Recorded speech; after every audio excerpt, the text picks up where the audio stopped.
You ready, Carly? I'm good. Okay. Are you ready, Kyle? Let's do it. Okay.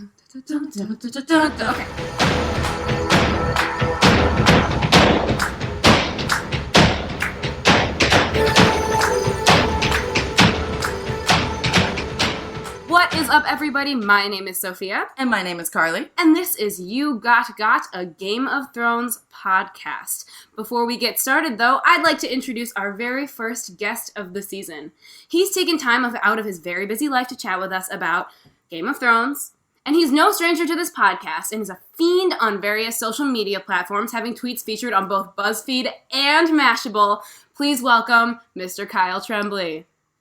Sophia and Carly, it is an honor to make my triumphant return to this podcast. You know, the press said that after I was featured on BuzzFeed and Mashable that I would never do another podcast.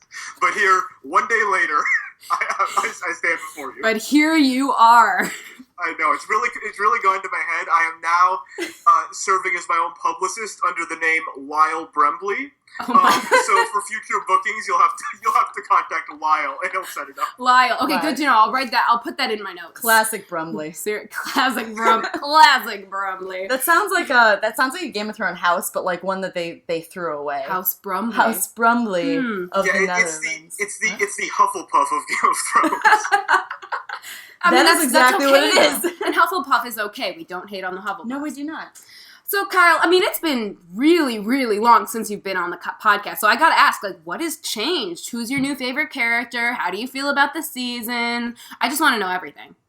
I mean, where do I start? I think it's been at first terrifying, but it's slowly becoming amazing to have the show so untethered from the books in a way that is unlike what we've seen before. You know, it's really changed the way that we watch the show, I think. Absolutely. As book readers, because it used to be sort of a like one of those old magazine things where there were two pictures and you had to pick out the differences between the two pictures. Mm-hmm. I feel like that was the sort of way that book readers have watched all the previous seasons. And now, even though, you know, different stories are in different places and some stuff in the book still hasn't been covered, much of the show is taking place in a world that is unfamiliar to everyone. Yes. And so it's kind of amazing to just experience this as a TV show that is unbound from the books. Unsullied. It's unsullied. Yes. Sorry. to make a horrible, awful reference between actually book readers and show watchers. Do you know that book readers and non-book readers are called unsullied versus the sullied? I did not know that. But I will say, like, as the token non-book reader of this podcast, because as I've said a few times, still on that first one. Yep. Really trucking through, page at a time. One day you'll get there. Someday. It'll be one day when the sun rises in the whatever. Whenever. We'll see. It's kind of nice to all be on the same page, I will say, because, I had a lot of issue with it. I think last week was a real test of my patience and toward the books versus the show, but I'm really starting to realize that they're separate entities, that Ned Stark is sort of the same, but Jon Snow's different, Dany's different, Sansa's different. They're totally different characters than they are in the books versus the show. And from my perspective, I was only a show watcher for the first 4 seasons, I think, up until last season. And then in the gap between seasons, I read all the books. I forced his hand. I forced. This is I was not like, Kyle, I need someone to have read these so I can talk to someone about it. Yes. Yeah, Sophia basically forced me at sword point. And yes, that was a humble brag against Carly. But I don't know that I love the books and I love the show. I don't know if I loved being a book reader watching the show. Oh, it's been hard. Yeah. It's hard, and like it's like having read the books, my favorite character from the books, as you know, Sophia, was Barristan. Killed off, I know. And the show just killed him.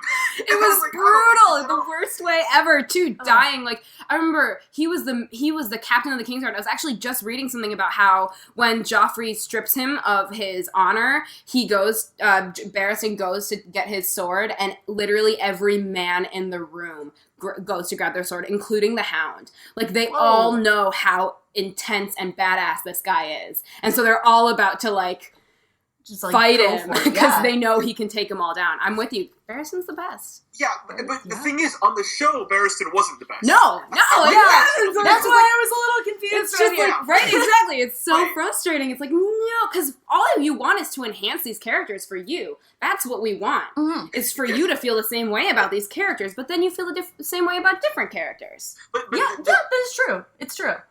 The problem for me was I didn't like that feeling of, I'm upset that this character died because of something that's not on the show. Yes. I don't want to have that conflicting feeling where I have like multiple levels of like being upset, and part of it has nothing to do with the show itself. Yes. And so this season, it's been nice to get back to the point where there are genuine surprises and things like the events of tonight's episode. Yes, feel exactly. like they feel monumental. Yes. It doesn't feel like a reimagining or a different vision of what you've already read. It feels like this giant, world that's taken 2 decades to be laid out is like being expanded in a way that is really exciting and free from the sort of scrutiny, at least for the time being, until the next book is released, whatever year that is. Exactly. Whatever he does and changes, it's all going to be interrupted again. But it's still, it is freeing in a way. It's sort of like, okay. It's freeing, and I also feel like that was the kiss of death of last season. Because I feel like they were just trying to balance so many things from the books, like, Exhibit D is Dorne, because it was terrible. But they were really trying to, they were trying to find that balance between the making the show their own thing and bringing in parts of the books that I think people loved. And there were parts that were very successful last season, but there were a lot of lows too. It was mostly that they came out saying, this is going to be totally different than the books, and we're so against it. But this season, they've really been able to marry the two and sort of allow the book readers a sigh of relief, but also give us something to sort of look forward to. And so, Kyle, I agree that the pacing in that sense of this season has been really beautiful and really well executed. But now let's celebrate the episode that was last night's episode, because I do think it's worthy of a celebration. It was a beautiful episode. That was an amazing episode. It felt like 5 minutes. It felt like 5 minutes. It was a 5-minute long episode. Yeah. The best Game of Thrones always feels like a 5-minute show. Yes. This was, I think, about as good as sort of a mid-season Game of Thrones episode can get. Exactly.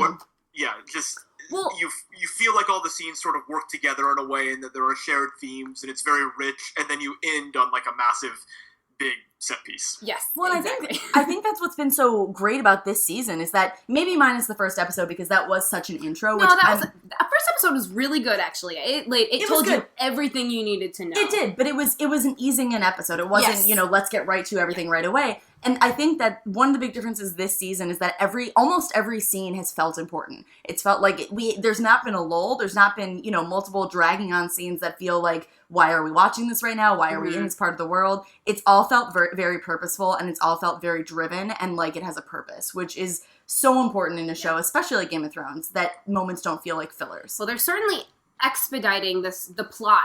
They're making it move really, really quickly, and it sort of makes me nervous that they're wearing it out. Like, here we have this really exciting thing that happens mid-season. What are they is that Daenerys' biggest moment? Or are they going to keep going? Are they going to keep building? Or is it just going to all happen, be really exciting, and then in episode 8, it's going to be done, and then we're going to have Dorne for 2 episodes? Don't even say that. Don't let them hear it. That's some kind of horrible, hellish vision of a future that I do not want. That's a more dystopian future than The Walking Dead presents. It's so true. Oh my gosh. Oh my gosh. Yeah, I mean, I was worried about that too. I do think that one thing that the pacing has done a really good job of is I think that they got away from the biggest thing in this season being Jon coming back. Yes. And I think that they could have fallen into that hole of like, this is the biggest thing. This is what people wanted to see. Mm-hmm. And it was it was a big moment, but it's over now. Yeah. He's back and we're moving on. He's back and he's okay. What do you think? He seems okay. He seems to be eating. I mean, he's eating and he's drinking. He's doing human things. Yeah, in this episode, he was eating and drinking. It's weird because there's a lot of talk about pacing, both here and on the internet, and I agree with that. But it's also what's strange to me is that we don't know what the end game of this show is. Right. Yeah. And it's hard to understand the issue of pacing when you don't have an end point, because you don't know how long the line you're on is going to go. Yeah. Right. And so I think there's a sense that I agree with, that these episodes are much faster paced than especially like season 2 and 3 episodes. Mm-hmm. Yeah. Which, I mean, you watch those in retrospect, and there are like 30 minutes of episodes that are just dialogue. Yeah. Oh, absolutely. And this season, I think, has done a much more active job of we do have dialogue scenes. We had in this episode a lengthy discussion between Tyrion and the slave masters. Yes. But that's couched by action-y scenes. It's got this whole through line of Jorah and Dario breaking Dany out of Dutch Colleen and discovering that all she really needs them to do is put a bar on the door. Yeah. Oh, she's like, oh, perfect. You guys are the perfect people for this. Just put this stick on the door. Just hang out. I'll be out. Sit there. Give me a minute. Make yourselves comfortable. Let me burn all these people alive. Just give me 1 Don't second. Don't stand by the door. So I completely agree. The pacing of the episodes is definitely much faster and much more brisk than it's been in the past. Yeah. I don't know if we know anything about the pacing of the story. I don't know if we have any sense of where this is going or how it's going to end or what's going to happen, just because the books aren't out yet. And so that's scary. And that's a terrifying... Well, it's because it could go any which way. They could kill off Dany tomorrow, or I'm sorry, next week. Yeah. And they could have someone replace her that could be either from the books or a new created character, because they have so much content that they can work with, that they can stretch it out or they can make it as short as they want. The season could end in 6 episodes. Yeah. The show could end in 6 episodes and they could have done all of this and it would make sense. Or it can go on for 10 more seasons and it still will have made sense. Didn't they say 2 more seasons? Or am I hallucinating that? No, I think they did. They said 2. Well, I know they wanted to stretch it to 10 at one point. They wanted to stretch it to 10, not 10 more seasons, but 10 seasons total. Oh, I see. Okay. I heard 2 more 8-episode seasons, but that might have just been me. Okay, that could be it. No, that does sound. That sounds. I know right that they were going to shorten the seasons down anyway, which makes sense in terms of pacing. I mean, they're trying to get more in. It makes sense in terms of pacing, and that's why I'm not super worried about the pacing. I don't know. I'm hoping that the end of this season will be like Blackwater, and that's why I was thinking about it today. It's so good. The religious experience if I've ever had one. Well, yeah, and I mean, that's what was so great about that. It was this great, just really important battle scene, and they did such a good job. Mm-hmm. And so that's what I'm hoping happens at the end of the season, because it's either going to be, Blackwater level, or it's going to completely There are so many wars happening right now, and so many wars brewing that it's hard to say which war is going to be the war that ends the season. Warsteros. Oh my God, Carly.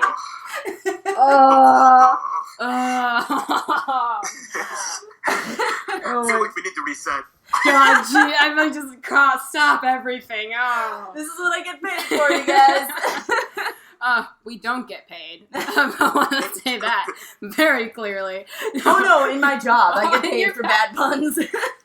Oh, yeah. There are so many wars brewing. There's the war for the North. There's the Holy War. There's the war between the White Walkers that everybody seems to have forgotten about. It is such an allegory for global warming. Let me just say. Anyway, we're done. So let's talk a little bit more about Jon, and Sansa, because I think that's a really, obviously they started off the episode with that. They started so strongly. So strong. You get literally like 60 seconds of Jon alone, and then you hear riders, and then you get Sansa and Jon, and then you get tears from us. And it felt so happy. I was like, all right, what gives? Yeah, it felt so happy that it was like they're lying. Like, what's gonna happen? Who's gonna die in like the next 5 minutes? I was kind of expecting an arrow to like come through the window. Yeah, and then no one did. Like, I know, no one died, and that makes me really nervous. Yeah. Yes, you know that they're saving up for some horrible, life-altering tragedy in the next coming episodes, right. But. That definitely is a sign of the pacing difference, that I think every single person watching this expected Sansa to have like a 3-episode arc of writing up to Castle Black, and that 30 minutes before she arrived, John would leave, and they would just miss each other. Like, wasn't that like the consensus? Yeah. Oh, they showed her showing up last week in the promo for Book of the Stranger. They showed her showing up at the wall, but since John was like, now my watch has ended, and sort of noped out, like he just kind of walked away. We all thought he left, right? Like they were for sure not going to cross paths. Yeah, ever. They weren't really supposed to. Like that was kind of nice because that was a huge surprise. Yes, and that was like a refreshing surprise. I mean, like the show has obviously like shocked us all before and been surprising before, but because because the show is its own entity now, and it's very not very derailed from the books, but kind of has its own path to carve. Mm-hmm. You were shocked by that, and that told me, like, okay, that's a really big deal, what just happened. It never shocks us with good. No. The shocks are always, tragic character deaths, Red Wedding, things that happen. Very rarely is there a positive sort of shocking moment in Game of Thrones. And again, that moment was only really shocking because the history of the show is such that it's damaged us. Yes, the show has damaged us. We don't trust it anymore. We have PTSD from the show. Exactly. But I do want to say, like, what John said to Ed about when Ed was like, well, where are you going? And John said, I'm going south. And Ed goes, what are you going to do? He goes, get warm. I thought that was chilling. He's retired. I thought that was chilling. I mean, all he's done is this whole time is fight for all of these people he didn't really want to fight for, and kill people he didn't want to kill, and be cold. I mean, he's been in the north since season. Yeah. He's been in the wall, literally up the wall. Yeah, he's been an icicle for 6 years, however many long years it's been in the show. And of course, all he wants to do is just sort of stay out of it for a second because he knows the White Walkers are coming, and he's like, we're gonna frickin' die. And I think that that's why this is such an important scene, and it's so important that he does see Sansa, is because he comes back and the first thing he says basically is, there's nothing after this. And so one of the big themes of the Stark family thus far has been that they are each other's biggest, drive. So the thing that basically saved Sansa when she was, with Ramsay was hearing that her brothers were alive. Yep. And now you have Jon, and seeing Sansa, I think is what is reinvigorating him, because up until this point, what's he had? He's had the knowledge that there is nothing after life. Yep. And he needed that kind of boost. And I think this is the boost Totally. I 100% agree, and I think that this is what Sansa is tired of being the whipping boy. So if she can finally step up to the plate, and even if it's pushing her brother around, or cousin, whatever, even if it's pushing someone around, she's telling him what to do, and she's finally got a fire under her, so it's really important for her as well, obviously. Kyle, what do you think? Huge character. Well, this was Jon Snow at his emo... yes. This was emo Jon Snow in full-on... life is meaningless. I'm gonna go move to Florida. Yes, exactly. He's like, I'm done, guys. Yeah. I'm out. What was so striking about this is it really brought to the forefront how long Sansa has been with the enemy. Yes. And how much she's changed in that time. Sansa, ever since she was, married to Tyrion, like we can go way back with Sansa, and she has just been in bad company. Yes. For almost the entirety of this series, and in that all of her development has taken place in that time. But it's always been sort of we've seen her with characters who do not have good intentions for her. She's been a device. Yes, really. She's been an object. Yeah. Right, and openly treated as such within the fiction of the show. I mean, she is the sort of the key to the North, and a trading ship that has been sort of traded around. Yeah. And seeing her in a semi-friendly location with someone who is friendly to her, surrounded at that table by people who did not wish her ill, was striking to me. I agree. It really put into a sharp contrast how she is now versus how she was when the show began. Absolutely. Yeah. And I think this was a massive payoff for all of that Sansa business, for all the stuff with Ramsay, for all of that. This was it's just a small scene. It's not her standing with fire around her emerging from the burning tent, but it's like she is competent and cunning and alive and grown. She's grown. Yeah, and honestly, pretty ruthless. Yeah. She is. She's so hardened. She's so hardened. She knows what she wants, and she's going to go get it. And hey, who does that remind you of, Kyle? I think your lady, your number one queen, one Cat Stark. Like mother, like daughter. They don't need to bring in Lady Stoneheart, guys, because we have one. We got one, and it's like better than Lady Stoneheart. Yeah, she's not dead. She's not dead. It's amazing. I love Sansa. I think she has become this just wonderful and so like she was broken, but she never herself got broken because she was told exactly about her brothers. She found Jon. She's always, God, she's made it. She made it. She survived so far. And that's like the biggest thing is that she survived this whole thing and no one said she would. She survived horrific things. I mean, horrible things have been done to characters on the show. She has survived psychological and physical torture, essentially, for years, for seasons of this show. And I think that, and we're going to touch on a little bit about how this season has been a rebirth, and there's been so many rebirths in this season. This was her rebirth. This was her rebirth. Yeah. This was her, I guess, coming of age, sort of, but just her attitude in this episode, we haven't really been able to see her relax enough to take some kind of power. We haven't seen her smile. No. In forever. I mean, Sansa actually smiled. She smiled. She smiled. She warmed up the way she didn't break when she read Ramsay's letter. Oh, that was huge. Jon broke. Jon broke. Yeah, Jon balked. Jon was like, John was a puddle. John was a puddle. John was a puddle. He was like, I don't want to read this. And Sansa was like, I do. Let me. Come on. He's done these things to me. I'm not afraid of him. She's experienced almost worse. I mean, she has experienced worse. Yep. Sansa. Man, what a lady. She deserves credit. We have to give her credit where credit is due. Let's cheers to Sansa. Cheers to Sansa. Cheers to Sansa. Yes. I don't have a drink. That's okay, Kyle. We will drink for you. Thank you. But, so yes, Jon and Sansa, perfect pair. Speaking of perfect pairs, though... what else is heating up the wall? Heating up the wall, Mr. Torrent and Brienne. Oh, my. Yes. Let's be real. That is the most important thing that happened in this episode. Kyle and I were talking earlier. Kyle, what did you say? I mean, I said that if the entire rest of the show was just Tormund Brienne fan fiction, I wouldn't even complain. We wouldn't either. I mean, that was, wow. I love it.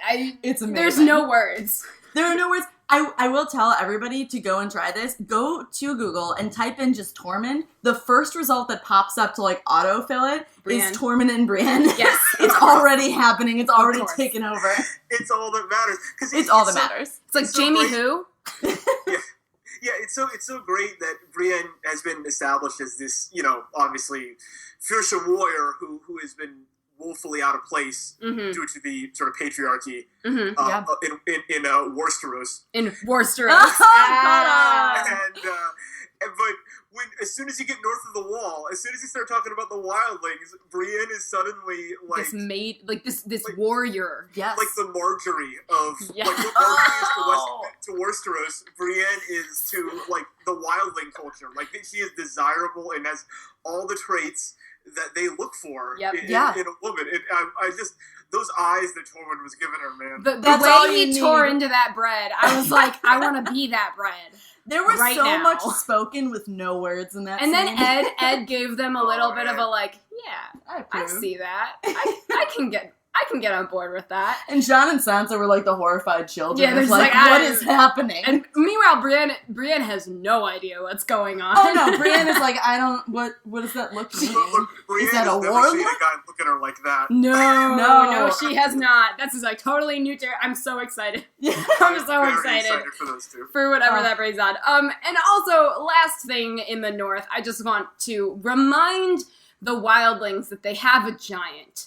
Now, if they have a giant, they have a Hulk, basically. Whether or not they use the giant to their advantage, I'm not sure how many men it takes to take down a giant, but they do have one, and that's gotta be worth at least, 200, 300 men? Yeah, that counts as a lot of things. Maybe at least 10, that's right? A weapon and a soldier, all in one. So, let's not forget that 1-1 exists.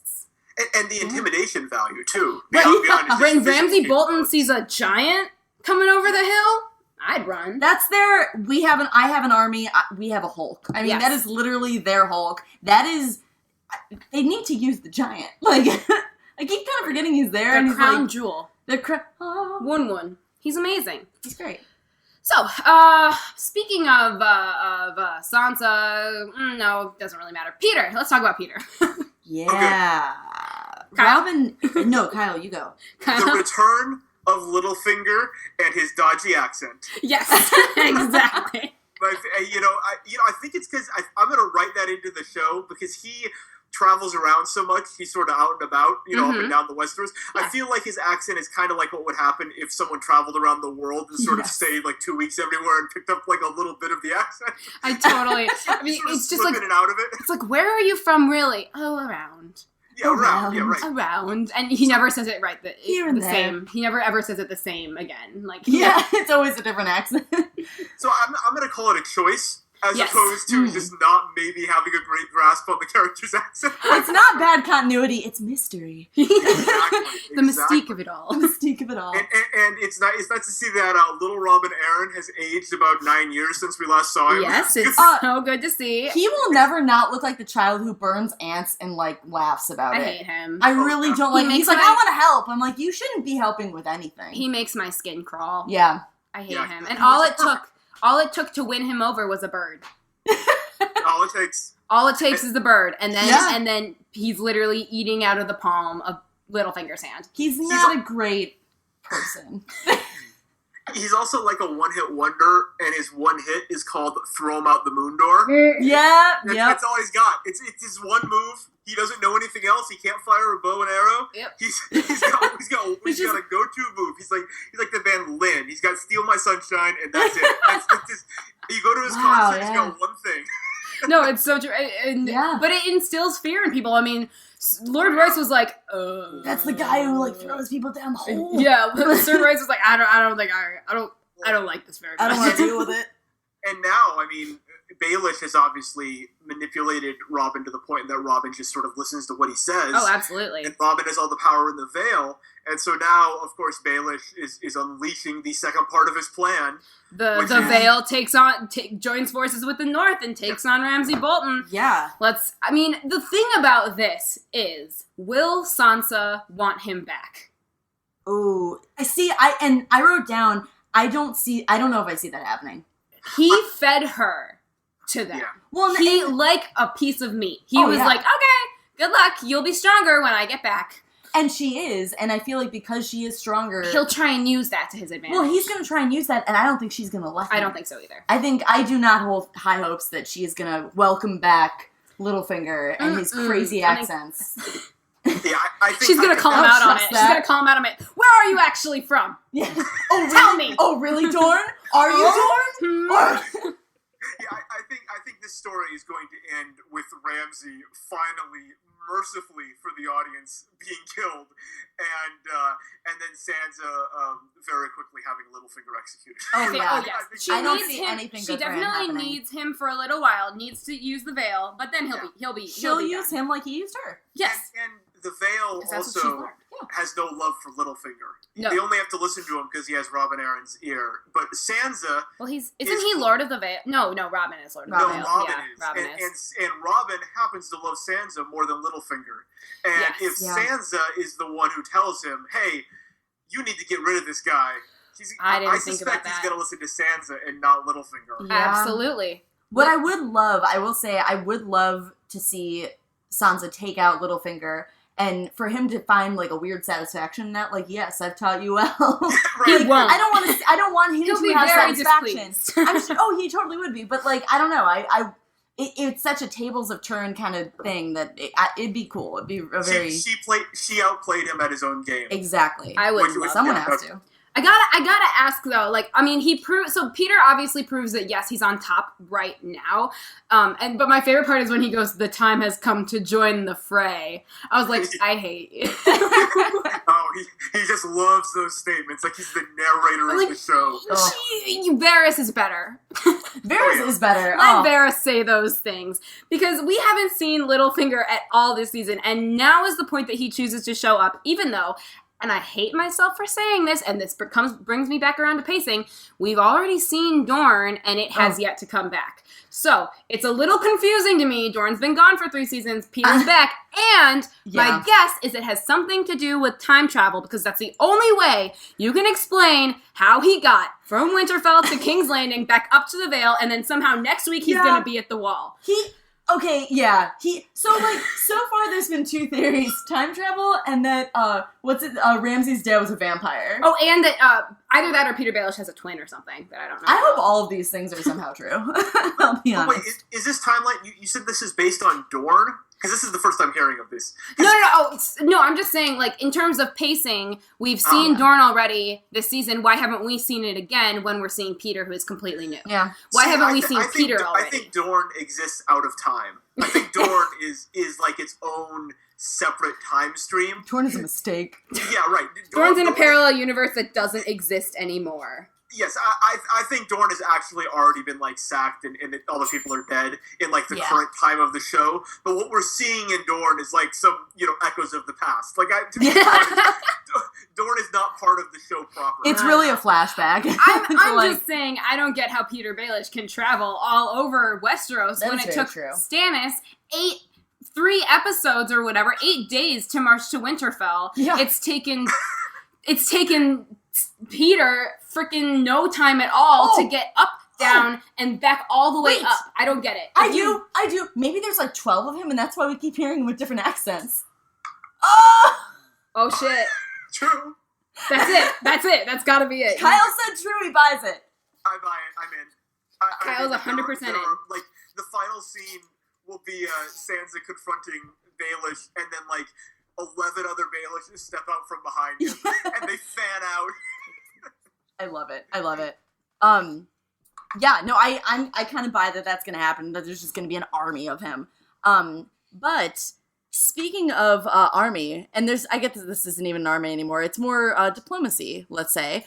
We're going to go across the Narrow Sea and talk a little bit about Tyrion and what he has done in this episode, because there were some mixed feelings about him as a leader and what he did.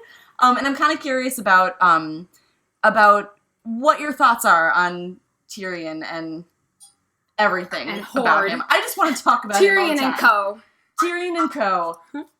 I'm just thankful that they dropped Tyrion into this Marine story, because if it wasn't for Tyrion, this would be a nightmare. Oh my god. Yup. Like, Tyrion is single-handedly buoying this entire continent, basically. An entire continent that didn't necessarily need to be disrupted at all. No. Daenerys sort of came in and ruined everything that this continent has built. Like the slaver says, people have been in chains since the dawn of time. Yeah. And so Daenerys came in and ruined everything and then leaves, and Tyrion is like, well, okay. Let's deal with this. Okay, well, here's what I know. I know the Westerosi method of dealing with things. The problem is that he's never been across the Narrow Sea. He doesn't know the methods, and whether or not it's going to work, that's the question, Yeah. I mean, he is governing like Tywin. Yes. Yes. Sorry. Which is to say, very shrewdly, and I love it. Keeping his enemies close and understanding exactly how much power to give. Yes. I would agree that he should probably take Grey Worm's and Missandei's advice a little more seriously. Yes. That maybe these the wise masters are not going to behave the same as the noble houses of Westeros, and that Tyrion's plans may not quite translate as well as he thinks they are going to. Yeah. Yes, I definitely think that is what's going to happen. They are setting Tyrion up for his first major failure. Yeah, which it feels that way. And then Dany's going to come back and be like, "No, it's cool. I still need you." I don't know how Dany will react. I mean, Dany's kind of on one right now. I mean, he's doing the fire trick. I don't know, honestly, how Dany will react to hearing that Tyrion offered 7 years of slavery. And it wouldn't be too surprising if Dany just ignores that and sacks all 3 cities. Yeah. I would completely, With her 100,000 strong army. Or dragons. Her dragons are free now. Yeah. Yeah, it also, this was weirdly the first time that I've thought of Tyrion as a non-essential character who could be killed. Yes. Because earlier you were mentioning that like Dany could be killed next week, but she couldn't actually. No, like, they wouldn't actually do that. Sorry, they wouldn't do that. And like with Jon Snow, everyone knew he was coming back because they couldn't kill Jon Snow like that. Like we've invested too much in that. Right. Seeing Tyrion sort of navigate Meereen. Now that he's sort of overseas, it does strike me that he's in a position now where it wouldn't be shocking if Tyrion was killed. And it could be by the enemies. It could be by the Sons of the Harpy. It could be due to this transaction that he maybe has misjudged, or it could be by Dany, who she could execute him. Is really upset with him basically not having faith in her. That she had something better cooking, and it comes back with this enormous army that could take the cities overnight, and to find out that he's offered these terms. I don't know that that's what will happen. I'm not necessarily predicting that. No, it's just, but you're right. Interesting. You're right. It could absolutely happen, and I think that would be the way that Tyrion would go out, is by Daenerys' hand. I don't think it would be by anybody else's that I've met so far. Yeah. You're right that this is the only time that he's sort of taken a backseat. This is the first episode he's ever sort of taken a backseat, in that it's a place where he doesn't speak the language. He has no idea what their customs are or the politics, and he's trying to tame them. Well, and what's his arc? Is what I'm going to say. Yeah. What is Tyrion's ultimate goal at this point? What is he living for? I don't know. It hasn't been answered yet. He went down and he got his really great scene with the dragons, and he lived to tell about it. That seemed to like almost be like his ultimate goal on the show, because he had this long established love of dragons, and he actually got to like feed him and kind of make friends with them. Yeah. I don't know what Tyrion at this point is bringing to the big picture of the show. That's my question. I really like that, and I never thought about that until right now. But I think it might be following the same thing that happened with Daenerys this season, because I feel like the first, 2 or 3 episodes of this season, Daenerys' plotline was really weak. Like, I was like, if something interesting doesn't happen, or if she's not rescued, if she doesn't leave Dothrak in, like, the best way possible, then I'm completely out of the loop with this character. I don't want to be behind her anymore as a Dany fan. So I'm kind of hoping the same thing happens with Tyrion, where he does have a moment like, the stepping out of the tent. If he rode a dragon. See, I think his moment this season is going to have to do with the dragons. I think it is too. Well, because why would that scene have happened? If Dany goes to kill him and one of them protects him? Oh, that'd be dope. Yeah, I mean, because like with Dany, she has this long established story of coming back to Westeros to take it by force. Yes. So there's this big picture Dany story that we've invested a ton of time into that would be just shocking if they just decided to end it. Yeah. One fell swoop.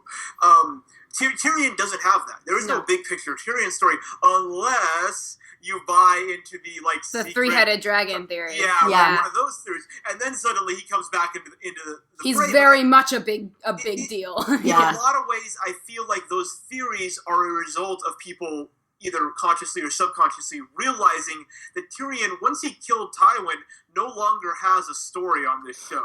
Wow. Tyrion, there is no story for Tyrion. I love every Tyrion scene, but right now there's no arc with Tyrion. He is just simply governing, but there's no end goal. There's no past that's informed. Yeah. He is just sort of in the city doing what happens now towards an end that is not clear. God, they're gonna kill off Tyrion at the end of this season. They might kill off Tyrion at the end of the season.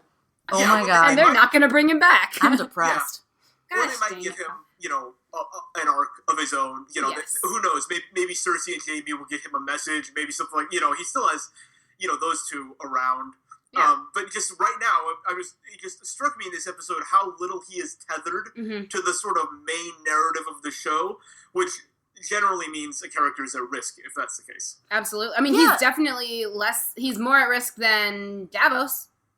Sorry, just to drop in a character that definitely they've switched places. Oh, yeah. I mean, they've almost, even though Peter Dinklage is still the first name in the title, let's not forget Sean Bean was. Oh. Yes. Oh, you know, like, they can do Harsh. anything. They can do anything at this point. And I totally... Kyle, thank you. Yeah, that, wow. Thank you for always opening bring my theories, eyes. right? This is my thing. I bring theories. That's a good thing. You, I think, have the track record of bringing the most shocking theories, but in the best way. Like that and the ice dragon on the wall. They will forever live as my favorite. Dragon. The ice dragon, yeah. Yeah, so, I mean, Sophia and I were just talking about this week, and I have to be honest, after this week's episode, it is seeming less likely that Jon Snow is the bad guy of this series. Yes. What? Yeah, it is a little bit. He's got a little bit of humanity in him still. Oh, yeah. He does, and he also... It's puppy eyes. To talk about this the same way I was talking about Tyrion, he also has a big picture story now, right? Which is the Ramsay stuff, and of course he still has, like, the wall to deal with and all. Like, Jon is very much tied now, thanks to Sansa arriving, to the sort of story of the show, and so I was kind of basing that on, like, what's Jon's story going to be if he is brought back? Well, they brought Sansa up there to give him a story. Right, and so, there it is. Yep. But and they haven't given Tyrion that. That's true. Yeah. What I do wonder is if I just picked the wrong Stark, and if it's actually Bran. What do you mean? As in, Bran becomes the bad guy of the show. Oh. That's what I wonder. I mean, what's the end game with all this Bran stuff, right? The tree dude said he's not going to be there forever, right? Yeah. Like, I mean, he's already way north, further north than anyone. He's way walker north. Like, yeah. What are we heading to with Bran? That's my question. Well, for that's you. and right now it sort of seems like he's just there to reveal these major plot points, right? Yeah. Last week it was that Ned Stark didn't actually, take down Sir Arthur Dayne. Right. 2 weeks from now, it's probably going to be the R plus L equals J theory. So he does actually that has to happen at some point, soon. Please. So he does have but. Wait, those are just narrative. Exactly, they're just narrative points that help us, flesh out stories of other characters. Right. He's a plot device right now. What I'm saying is, what if Max von Sydow was cast?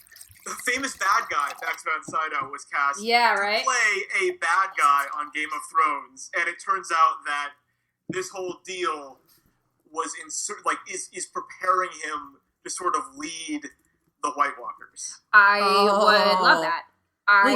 Because in the I don't know if it was the trailer or the promo for this week's episode, they show the Night's King reaching out and grabbing Bran's wrist.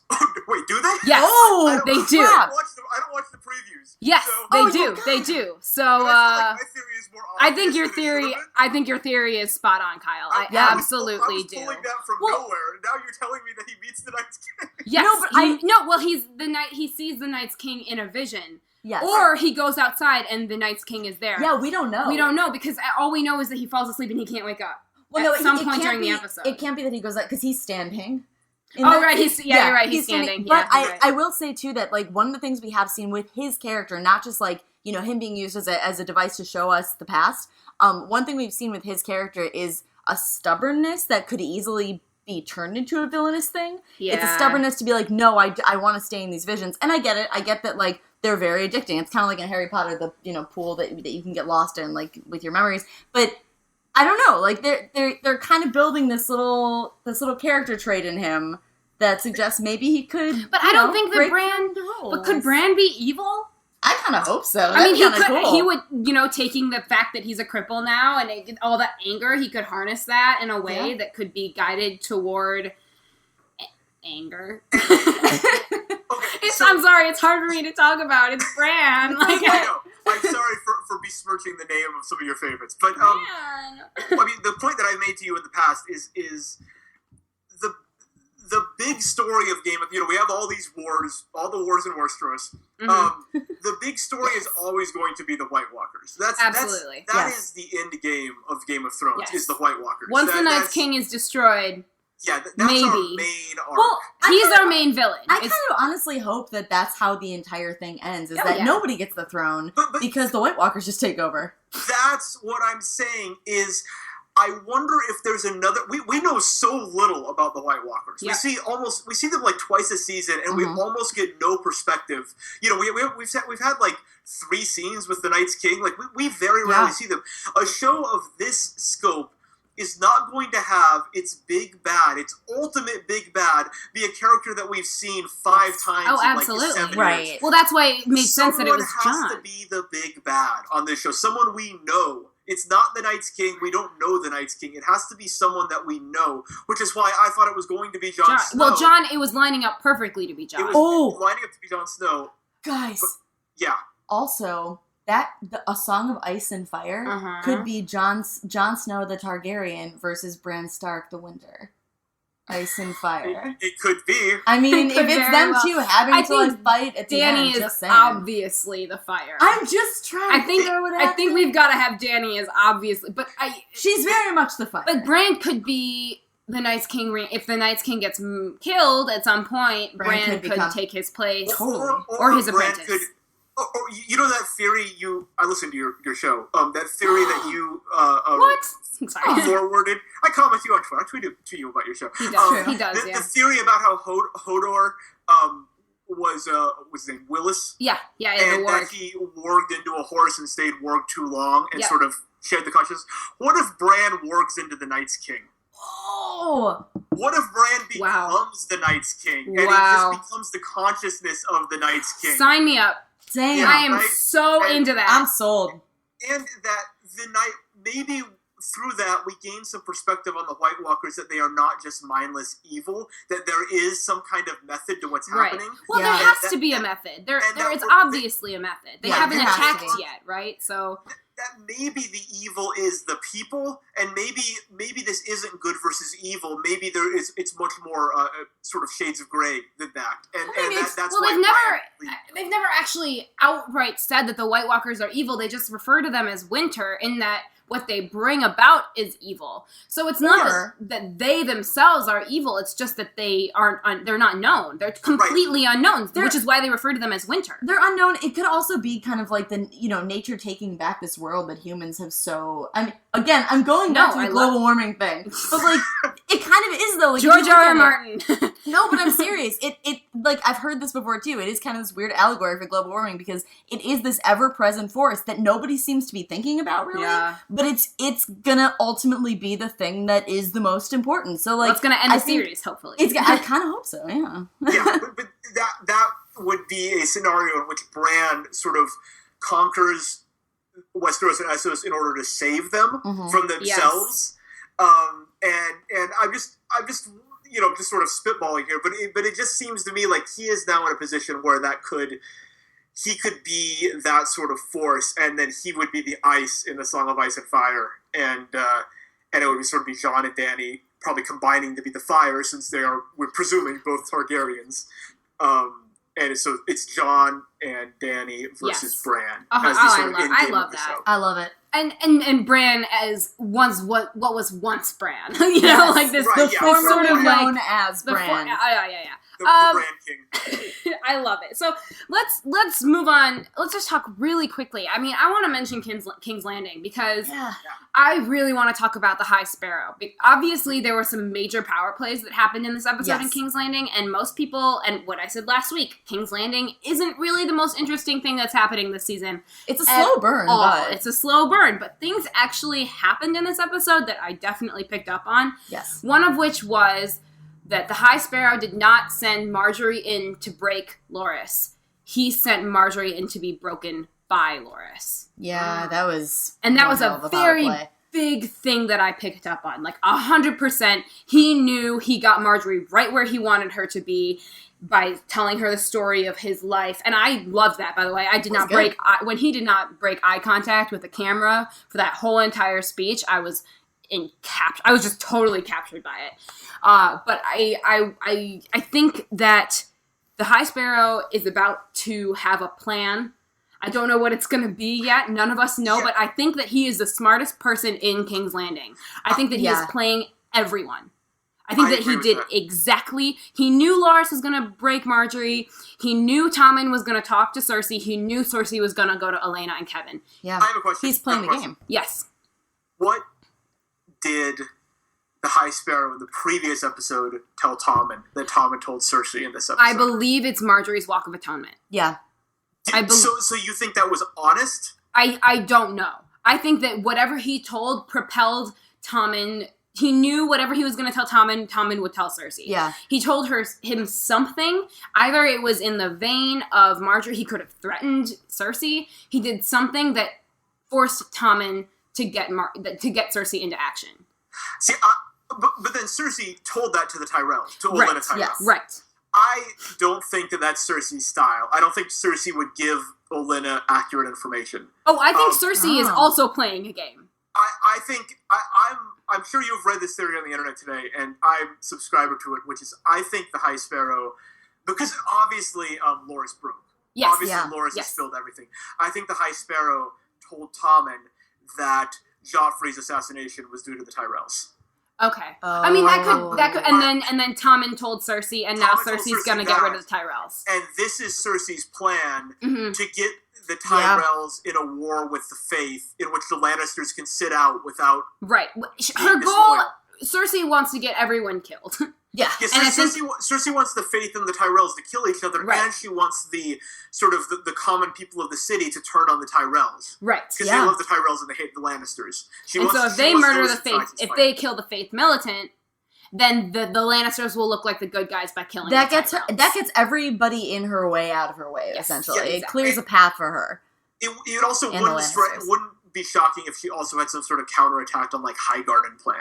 Right. Too. Yeah. With the Lannister art, like this could be a situation in which the Highgarden, the Tyrell army and the Faith militant get into a big war, and then the Lannisters swoop in, like Tywin at Blackwater. I just watched that. Clear the field and wipe out both armies. Well, I mean, actually, Loras Tyrell clears the field. I will say that. I just rewatched the episode. Okay, fair enough. But here's the thing. Loras. The High Sparrow knew what he was doing when he told Tommen. He knew Tommen would tell Cersei, and he knew that Cersei would use that information to her advantage. Exactly. The High Sparrow was absolutely a step ahead. That outcome that I just described is Cersei's plan, but the High Sparrow knows that that's Cersei's plan. Right, he's behind all of it. What is the High Sparrow's plan? Why did the High Sparrow tell Tommen that? Was my question. I think that once there's a war between the Tyrells and the Lannisters win, the Lannisters will have lost so many men that it will be almost easy for him to go to the public, like, you know, the grand public of King's Landing, go to Flea Bottom and just walk through the streets and tell them this was foretold. And you are all saved. Yeah. So, and he can. I mean, I don't think that the High Sparrow even needs the Faith militant. I think he can always create a Faith militant. One thing I think is really cool about his character, actually, is it's really interesting to see a war going on that has nothing to do with wanting the throne. Yes, I think that is kind of fascinating in this world. That like his desire is not to take the Iron Throne. That's not his end game, and I think it's kind of fascinating actually to see that game being played in the midst of this greater game. Absolutely. Yeah, it's a weird sort of break the wheel moment. Yes. Happening in Westeros, but in a very different way. And he is sort of a different version of a Dany type figure in Westeros, where he is challenging the fundamental nature of their society and coming up against that. He is doing it through very shrewd political manipulation. Yes, that is so shrewd that people buy him as. And I actually think he's genuine. I think he is too. He is. He's his book counterpart is not genuine, but I think that this dude is extremely genuine. And that monologue you mentioned, that when he's talking to Marjorie and that slow zoom into his face, I think was meant to assure the internet that he is not faking this. Right. This is something real. He is deeply. He deeply feels this, and he is genuine. But that doesn't mean that he has to be naive. Right. So he is both genuine in his convictions and a very shrewd political operator. Yes. And that is extremely dangerous. And I have to think he's a step ahead of Cersei, because everyone's a step ahead of Cersei. Even though I will say, I think Cersei is going to get her first recompense. Yes. Because Reigns of Castamere played so clearly during that scene in the small council. Like, oh my god, it was so clear. And it started when she was talking to Tommen. So I think that they're going to give Cersei something first, and it's going to totally play out in her favor, and then something's going to happen with the Faith Militant. She is a great player of the game. Yeah. Cersei is unquestionably playing Olenna. And, yes. She wants the Tyrell army in King's Landing to make them suffer. Yes. And to damage the Tyrells. But again, there's another twist coming to this. It's not going to play out like Cersei It's going to be the Sand Snakes. Oh, God, it's going to be the Sand Snakes. It is. You know it's going to be the Sand Snakes. Yeah, Dorne could make its triumphant reappearance, emerge from its space-time portal, and pop up here. Right and just ruin everything. I hope, my goal for Dorne is that they just go, shh, and they never talk about it again. It's not going to happen. They never talk about it again. I wish that could happen. God! I suspect that this is going to be the sort of Blackwater Watchers on the Wall scene of the sort of penultimate episode where the show just does like a one story episode about a battle. Yeah, Dorne is going to somehow show up again. I think it's going to be the Highgarden versus the Faith Militant. And the Lannisters will be like there and spring some sort of ambush, and then maybe Dorne comes rolling up and just jumps in the Royal Rumble, and we just have a massive King's Landing battle. I love it. I love it. Okay, as long as I can see Dorne get destroyed. Let's destroy Dorne. Yes. In the process. To wrap this up, I will say that Wired. This is like my favorite thing about the High Sparrow. Wired compared the High Sparrow to the evil Bernie Sanders of Westeros. And that is probably my favorite comparison of all time. I love that. I just wanted to say a few things about Theon's return to Pike. Yes. Most importantly, I wanted to say I loved that it was only between him and Yara. Yeah. Asha. Asha for us, Kyle, but Yara for yes. I'll call her Yara for all intents and purposes. Thank her you. name is Yara. For me, what I saw on Theon was all that he wants is to be safe and protected for the first time since he was ripped away from his family. He wants comfort.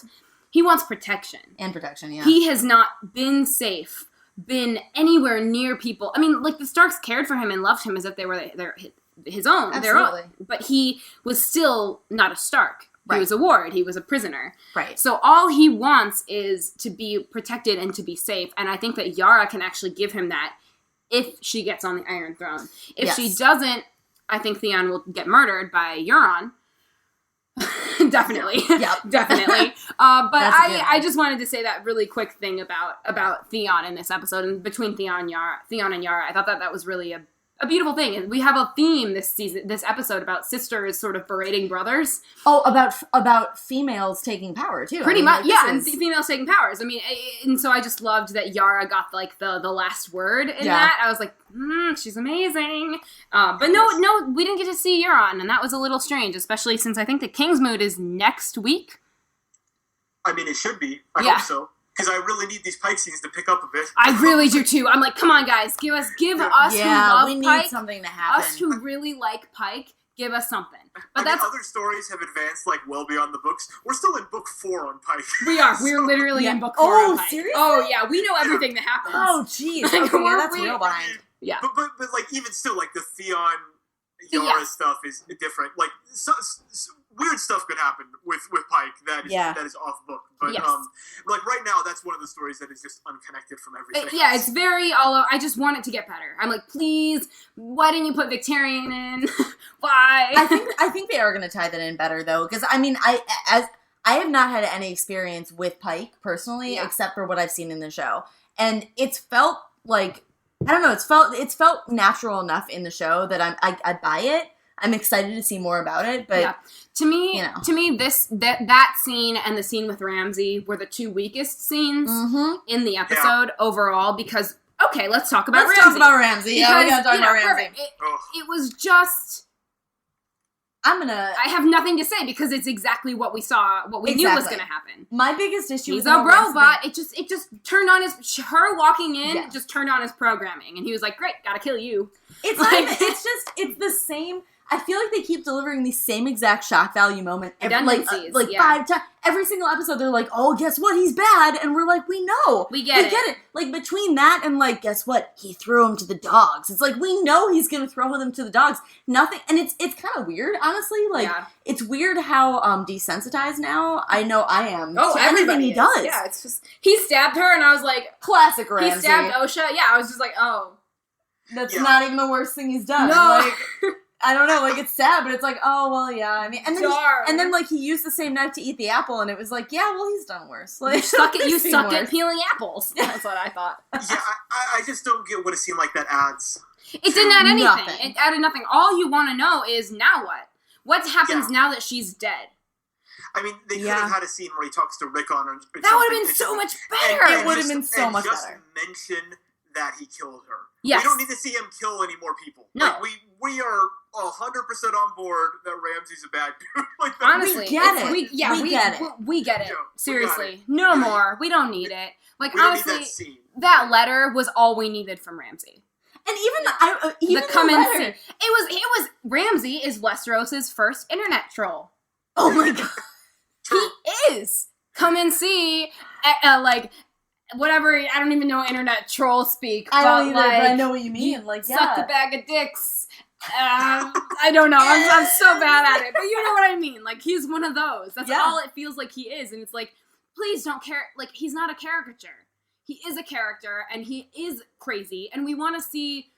We don't want to see it as much as we've been seeing it, because we've been seeing it so much. The one thing I do like about all the kind of just crazy unhinged things that they've been showing that Ramsey does, like, we get it, he's evil, but at the same time I do kind of like seeing the I guess the greater intensity of it, because now it's just kind of he's just doing whatever he wants. Like, at least when his dad was alive, I mean, he wasn't quite on a leash, he was still a psychopath, but now that there's nobody he has to impress or, like, feels like he has to, you know, impress. He's off the reservation. He's completely off. He's as off the leash as his hounds are when he sets them on someone. Yes. And it's scary, but at the same time, I feel like it's redundant. We get it. It's redundant. Yeah. They keep repeating it. The only great thing was that Sansa didn't flinch at his words. Oh, that was like the one thing I was like, wow, you have tortured her so much that she doesn't even flinch when you, like, write about her. Yeah. That was incredible. That was the only good part about Ramsey in this episode. No, that's totally and that's true. a weird thing to say, but, like, it is. But that's kind of what's happening to the audience, too. I feel like we are very much in Sansa's place, where it's like, we've seen him do horrible things to the point that now we're just kind of set on, okay, we're not afraid of him anymore. It's more like, now what? Right. Now what's going to happen to him? What is the next step? How are we going to defeat this psycho? Plus, with a scene like what we get after him, we get Dany after him. Let's talk about Dany. Let's just talk about Dany. Please. I mean, oh my god. The freaking dragon's daughter. What? The dragon's mother, you mean? Oh, well, yeah, mother of dragons. She freaking tipped over some braziers and burned some calls alive. And it was amazing. Carly, what do you have to say? I have so much to say. The thing that I'm so excited about is that this is and like, correct me if I'm wrong, this is the first scene we've seen her prove herself as a conqueror without her dragons. Yep. She can step up to the plate. She can conquer a massive army. I mean, basically a whole people without her dragons. She did this on her own. All the men did, and I love that they didn't have the men come in and, like, you know, whisk her away silently. She basically said, oh, great, you're here. Put this stick in the door to close it. And let me do this. Let me do the rest. This completely made me a Dany fan again, because before now I was kind of like, all right, like, she doesn't really know how to lead. I kind of like that, but at the same time, like, now she's in a field. Now she's been taken by the Dothraki. Like, I don't really know where they can Marine, go. Now she's in Karth. And it was just her saying her titles a lot. All over again. Oh my god. I honestly thought, I was like, do they get paid to say her title in every episode? All of the titles in every episode. Because every episode. Every Tyrion said it. Oh. He said it in this episode. He's like, I'm not the mother of dragons. I'm not the unburnt. I'm not the breaker of chains. We're like, no. So many. No, Dany is, because she tells us in every episode. So many times we've heard.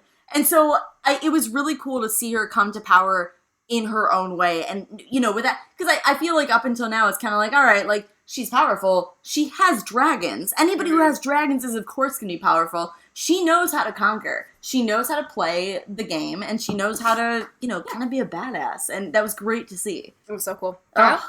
It was amazing. What do you... Dani is obviously so much better suited to be a conqueror than a ruler. Yes, completely agree. What I hope throughout all this, because as I tweeted, Dani is like 80% boring and 20% awesome, but the 20% that's awesome is so awesome that it sort of makes up for everything else. It's like last season.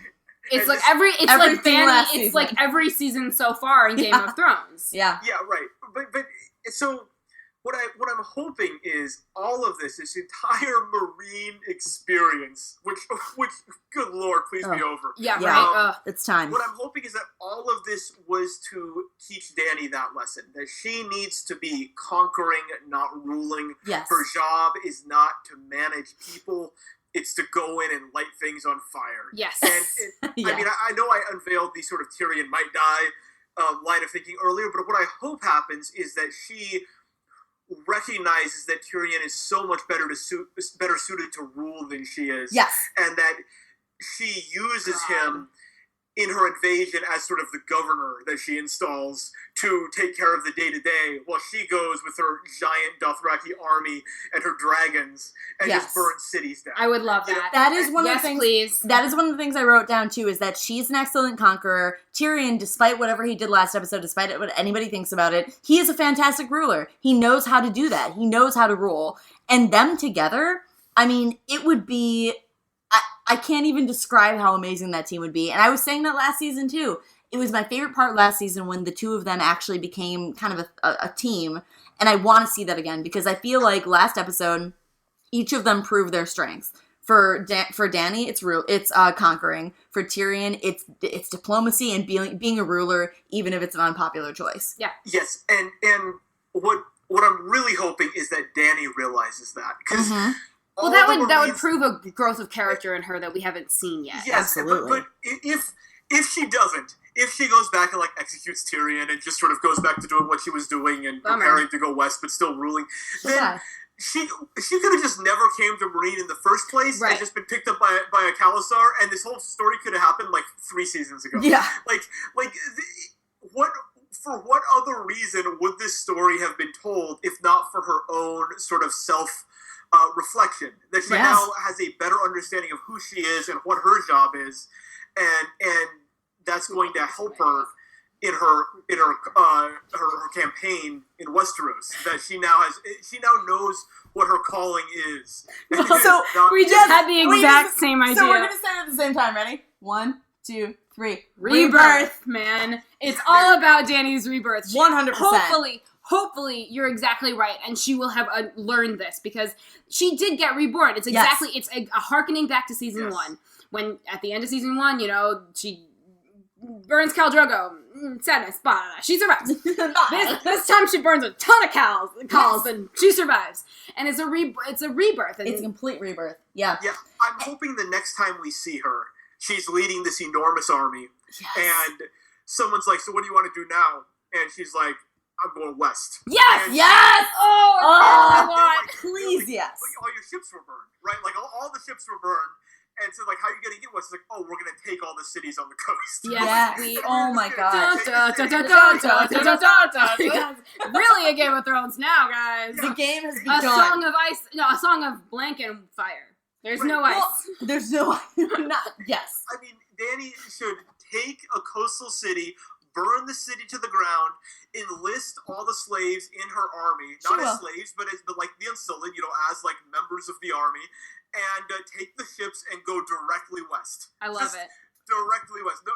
No need to go back to Marine. She could send a raven to Tyrion. He can meet her on the coast. Well, I feel like that's the only way. That's the only direction that she can go this season, because if you look at what's going on right now in the season, with all the wars going on, with all the wars that are the storm that's brewing, if you will, I feel like that's exactly where her story is going to go. I hope so. I do too. Hang on. Now I'm like, okay, hang on. No, that's just like, I don't know. Like, no, it's cool. I'll take this part out. Okay, cool. No worries. I think we should just move right along, Kyle, because I'm looking at the time. Let's just move along to Davos talk and beard rating, and then we can do the outro. I don't want to go over crazy amount of time with Clegane Bowl and all that shit. Yeah, so let's just move on to Davos talk and beard rating and outro. Let's do it. Okay, great. Okay, now let's talk about Davos. When have we ever done this? I just love him. He was first of all, I watched it on HBO Go. We watched it together on HBO Go, and his picture was the picture for this episode. It was him looking while Sansa and Jon get reunited. That just shows how important he is. I know that we're doing Davos talk. I am worried. I'm worried about him and Brienne. Don't be worried about I am too. I was definitely worried because obviously, you guys, this is the first moment that we have confirmed that she killed. She killed Stannis. Breathe in, breathe out. Breathe in, breathe out. It's okay. Have some wine. Okay. I'm not a good influence. I made it through. She's obviously told not only Stannis' hand, but his best friend that she murdered him. And that's a really big deal, but I don't think we have to worry about that because I think that Davos trusts Jon enough. Yeah. That Jon will trust Brienne, and I don't think it's going to be a problem. In fact, what I think is going to happen, and maybe it's because of this issue that Davos has with Brienne, Jon is going to obviously call the banners of the Starks. Yes. Right? Or Sansa is. One of the two of them is going to call the banners.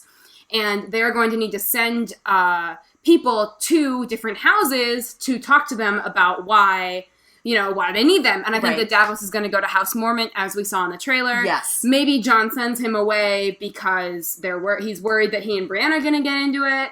Or maybe Davos is like, I just got to get out of here. That's also what Davos is really good at, though, is talking. I mean, Shockingly. He's no Tyrion. Nobody's a Tyrion in that level. But Davos would be really good to send around and be like, hey. Yeah, I agree. Let's gather the troops. Kyle, what do you think? You're not going to believe this, but I have a prediction. Shocking. Do it. First of all, since I didn't watch the previews, did they show Melisandre in the previews? No. I don't think so, no. In the next episode, I think Davos kills Melisandre. Ooh! I kind of was wondering if you were going to say that. Oh my god. Because I've been thinking about it too. They put a new red lady in the next preview. Oh, they do? They do. We go. See, okay. Because what we learned from this episode and the show, I don't think this was an accident. We learned that Davos doesn't know what happened to Shireen. Yes. Yeah. And Davos loves Shireen. And he's going to learn what happened to Shireen in the next episode. We also learned that Davos is not super cool with Melisandre changing her loyalties from the prince that was promised from Stannis to Jon. Yeah. And on that same theme that I've been talking about a few times now, Melisandre's story is over on this show. It's over. 100%. Melisandre existed to resurrect Jon. She knows it too. Right. She knows it. And she did her job, and she's just sort of standing around now. And I think Davos has a lot of anger about Stannis being killed, but I think he also is a noble person and knows that Brienne is a noble person, and therefore there's going to be a sort of underlying mutual respect between those two. I think so too. I don't think that there's going to be. I think there's going to be sadness that Davos feels, but it's not going to be directed toward her because she said that Stannis he admitted to killing Renly. Right. Davos knows in his heart of hearts that Stannis was wrong to use dark magic to assassinate a king. Yes. Absolutely. I mean, he watched it happen and was like, "This is really messy." And it's that Brienne cheating. was avenging her the man she was sworn loyal to. Right. Yeah. And instead, he's going to look at the Red Woman who sacrificed his beloved Shireen and who facilitated and produced that dark magic and tempted Stannis, and he is going to drive a sword through her throat. I would love nothing more than that. That'd be so good. Like, that would be the wow. Yeah. We don't even have to say anything else. That's it. Just wow. I agree. I'm on board. And with that, let's move on to the beard rating. Let's do it. I have one. You have one? Yes. Let's hear it. Tormund beard. Because I did the same thing. Okay. Did you do that too, Kyle? Yes. Yes! We all did it. Okay. We all have different I reasons, do have though. reasoning. I do have reasoning. Because it is as rich and fiery and ginger as the fire that Daenerys walks out of at the end of the episode. I love it.